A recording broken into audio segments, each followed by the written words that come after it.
경제를 살리는데 이념이 무슨 소용입니까? 민생 살리는데 색깔이 무슨 의미입니까? 진보 정책이든 보수 정책이든 유용한 처방이라면 총동원합시다. 함께 잘 사는 세상을 위해서 유용하다면 어떤 정책도 다 수용하겠습니다. 먹고 사는 문제를 해결하는 먹사지니즘을 포함해서 모두가 함께 잘 사는 잘사니즘은 새로운 비전으로 제시하고 싶습니다. 국민이 나라의 주인으로 책임지고 행동한 그 소중한 경험을 토대로 국민이 행복한 나라를 만드는 우리 공복들의 사명을 새기면서 민주적 공화국의 문을 활짝 열어가겠습니다. 그 첫 조치로 국회의원 국민 소환제를 도입하도록 해보겠습니다. 방금 들으신 것처럼 오늘 민주당 이재명 대표가 국회 교섭단체 대표 연설을 했습니다. 자, 이 자리에서 함께 잘 살기 위해서는 진보의 정책이든 보수의 정책이든 가리지 않고 총동원하겠다라고 말했습니다. 자, 잘사니즘을 새 비전으로 내세운 셈인데요. 사실상 이재명 대표가 조기 대선 구상을 발표한 것이다, 이런 평가도 나오고 있습니다. 최근 들어 우클릭 행보를 하는 게 아니냐라는 분석이 많았었는데요. 그 연장선으로 해석이 된다는 겁니다. 자, 그런데 이재명 대표를 중심으로 조기 대선 준비를 차곡차곡 하고는 있지만 당 내의 상황은 그렇게 녹록치는 않은 것 같습니다. 민주당 내의 친명계와 비명계 간의 내홍은 점점 더 격화되고 있습니다. 대표적으로 임종석 전 비서실장이 지난 3일에 대선 패배, 지금까지도 문정부탓하고 있다. 이재명이 부족했고 당의 전략이 부재했음을 받아들여야 한다라는 말을 시작을 필두로 어제는 SNS에 이런 말을 했습니다. 이재명 대표 옆에서 아첨하는 사람들이 한 표도 더 벌어오지 못한다. 점점 발언의 수위가 높아지고 있는 셈이죠. 자, 앞서 당의 이재명 일극 체제를 비판하는 비명계 대권 주자들을 향해서 찻잔 속의 태풍이다라고 비판했던 박지원 의원이요. 이런 친명계와 비명계 간의 당내 갈등, 이건 망하는 길이다라면서 야권 단일 대오를 다시 한번 강조했습니다. 저는 김경수 지사나 임종석 전 비서실장의 말이 결코 나쁜 말이라고 생각하지 않아요. 같이 가야죠. 같이 하자는 거 아니에요. 정당에서 어떻게 그렇게 일사불란하게 명령만 따르면은 윤석열 되는 거죠. 민주당이 건전하게 당내 민주주의도 하고 있구나, 이걸 나타낸다고 봐요. 어떻게 이재명 대표만 옳다고 그쪽으로만 쫓아다닙니까? 유시민 전 장관, 망하는 길이다. 분열하면 망하는 길이죠. 지금 현재 이 시대 최고의 개혁은 윤석열을 사법 처리하는 거예요. 최대의 혁신은 정권 교체를 하는 겁니다. 오늘 발표된 여론조사 하나 살펴보겠습니다. 차기 대선 범진보 후보들 가운데 보시다시피 이재명 대표가 40%로 압도적인 1위로 나타나고 있습니다. 자, 그런데 바로 잘 모름이라고 대답한 이른바 중도층 27.5%로 조사가 됐는데요. 최근에 이재명 대표가 우클릭 행보를 해온 이유, 그리고 오늘 국회 교섭단체 연설에서도 이 실용적인 지도자의 이미지를 강조하는 이유, 여러 가지가 있겠지만 가장 큰 게 바로 이 27.5%의 마음을 끌어오기 위한 그런 이 계획이 있겠죠.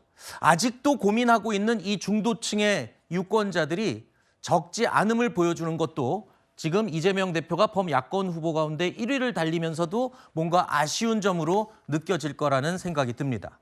자, 또 이재명 대표에 대한 비호감도도 적지 않죠. 그만큼 당내, 특히 앞서 저희가 살펴봤던 비명계를 중심으로 조기 대선이 열릴 경우 승리를 자신할 수 없다라는 우려의 목소리도 적지가 않습니다.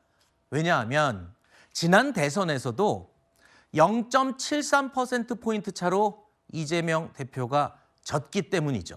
자, 이 부분 어떻게 보고 계십니까? 일단 여론조사 40%라는 거는 고무적이긴 하지만 지금까지 이재명 대표가 애써왔던 중도층의 마음은 여전히 많이 가져오지 못하고 있는 것 같아요. 뭐 상당히 지금 이재명 대표가 견고하고 높은 그런 지지를 받고 있다라는 것이 다시 한번 확인이 된 것이고요. 오늘 저 여론조사에서 지금 좀 전에 앵커께서도 지적하신 것처럼 잘 모르겠다. 지지하는 후보가 없다가 한 27% 정도 나오지 않습니까? 네. 그런데 이 부분을 이렇게 아쉽다라고 생각할 수 있고 이재명 대표가 부족하다라고 할 수 있는 부분도 있지만 이거를 좀 다른 쪽으로 해석해 보면은 이재명 대표가 하기에 따라서는 확장의 기회도 여전히 이재명 대표도 갖고 있다. 저것이 이재명 대표를 반대하는 27%다. 이렇게 해석하는 것은 좀 무리가 있어 보입니다. 그러니까 네. 저기에 지금 포함되어 계신 모든 분들이 똑같은 기회를 갖고 있지만 그 기회에 이재명 대표도 포함되는 것이고요. 지금 이재명 대표의 40%를 제외하고 다른 한 대여섯 분을 보면 이재명 대표의 한 절반 수준 정도를 다 모은다고 하더라도 네. 그래서 지금 이재명 대표에게는 사실상 당내에서 다른 경쟁자가 없는 것 아니냐 이런 평가도 나오는 것이고 문재인 대통령께서 오늘 또 다른 언론에 인터뷰하신 걸 보면 이렇게 당내에 경쟁자가 없을 때일수록 확장에 더 노력해야 된다. 그리고 네. 그 확장의 끝은 단합이어야 된다라는 말씀을 주신 것도 있어서 좀 전에 박지원 그 의원의 말씀과 큰 차이가 없는 것으로 받아들여도 될 것 같다라는 생각합니다. 네.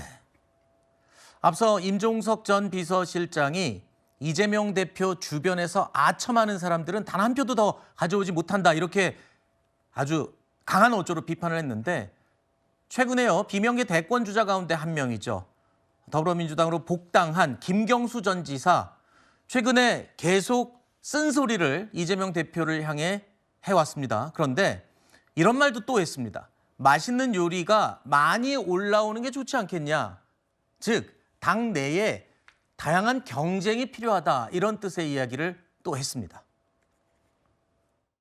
비명계다 아니다의 문제가 예. 아니고 예. 이대로 가면 대선 승리가 안정적으로 보장되는 거냐. 선거라고 하는 게 국민들의 마음을 얻는 과정인데 국민들이 마음을 줄 때는 뭐 예를 들면 그런 거죠. 요리 하나만 보고 국민들이 손을 뻗겠습니까? 아니면 다양한 요리가 있을 때 국민들이 그러니까 이 요리가 마음에 들지 않는 국민들이라도 다른 요리를 보면서 그 식당으로 들어갈 수 있지 않겠습니까? 상에 올라와 있는 네. 요리가 맛있는 요리가 많이 올라오는 게 좋지 않겠냐라는 겁니다. 김경수 전 지사는요. 복당 이후에 이재명 대표와의 통화 내용도 직접 언급을 했습니다. 당 내의 다양성에 대해서는 이재명 대표도 공감을 한다라는 이야기를 한 듯합니다. 그런데도 불구하고 친명 비명 간의 갈등은 점점 더 수면 위로 올라오고 있습니다. 이재명 대표가 조기 대선, 요즘 분위기가 지금 조기 대선에 대해서 부쩍 관심이 높아지고 있는 그런 상황 아니겠습니까? 네네. 그 와중에 점점 더 비명계의 목소리는 높아진다. 네. 이걸 어떻게 볼 수 있을까요?